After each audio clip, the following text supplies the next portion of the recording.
Do this one right here. I'm going to go into what is coming. There's another cycle coming. The universal consciousness cycle. Again, I'm not kidding. Universal consciousness cycle. It begins on February 10th, 2011.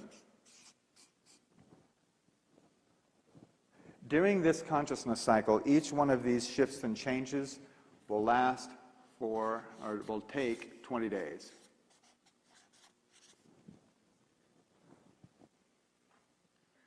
Now remember 2 million years ago, we picked up this tool called the mind? Well, we're going to have a little bit of problem with that thing. And I want to talk about that right now. The mind. The mind is a tool, and it's a tool that consciousness uses to distinguish similarities and differences between things. Okay? It is a tool, like a hammer or a saw. People think that they are their mind. Get over that right away. You are not your mind or any of your thoughts. If you do hold to that, you're going to be in big trouble, and I'm going to show you. The mind works on a series of pictures. Well, special effects people know all about this. The flicker frequency. The flicker frequency is 24 frames per second. That's how fast your mind works. Your mind has a speed limit. Your mind can only think 24 thoughts in 1 second. It can only make this action 24 times per second. Consciousness is moving at least 5 billion decisions per second. You understand that consciousness is as fast as you can realize? So now we're talking about nanoseconds, which is 1/1000th of a second. I mean, 100,000th of a second. Wow. Consciousness has just sped away from your mind. You're starting to get the impact of what this acceleration means. 400 years ago, people had lots of time to sit and ponder things before they changed. In 400 years, you had lots of 24th of a second to work it out.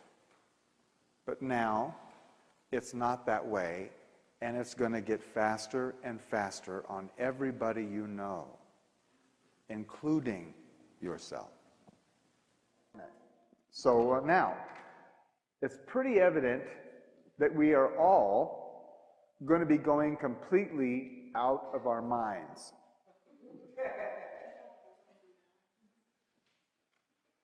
It's going to happen. So we might as well go ahead and look at what's out there, outside of your mind. What's out there is your intuition. What is outside of your own mind is your intuition, your own personal knowing, your own personal power.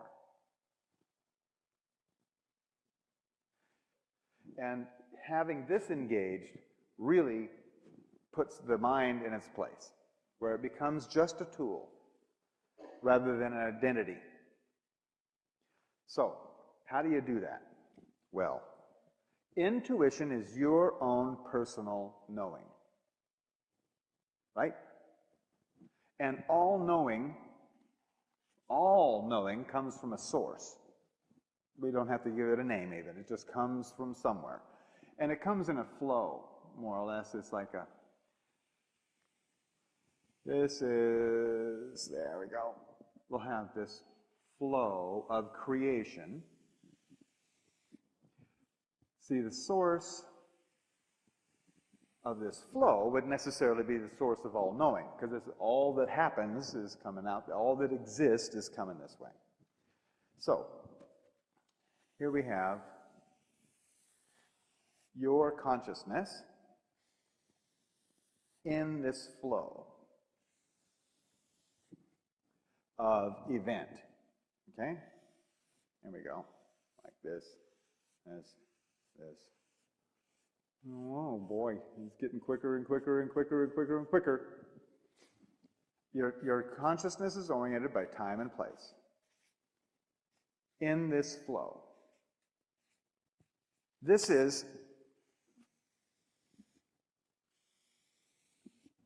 the schematic of how this works. When you're in your intuition, you're centered in that flow of information. The trick is to stay there. It's not so easy with everything that's going on and with your mind preying on you. But the Maya had two things on this side. One, things were going slower, but they had a couple of other orientations. We are oriented, our consciousness and our society is oriented by time and place.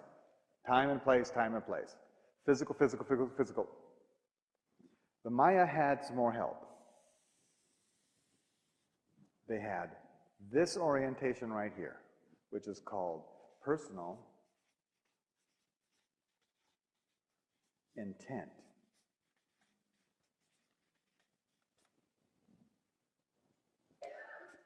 One through 13. Okay? They also had this orientation, this major orientation right here, called the divine plan. In figure. So this personal intent and this orientation to the divine plan, that is the recognition of your part in the divine plan, that produces a symbol in the Mayan civilization. This diagram right here has a name. It's called the 8-division sky place.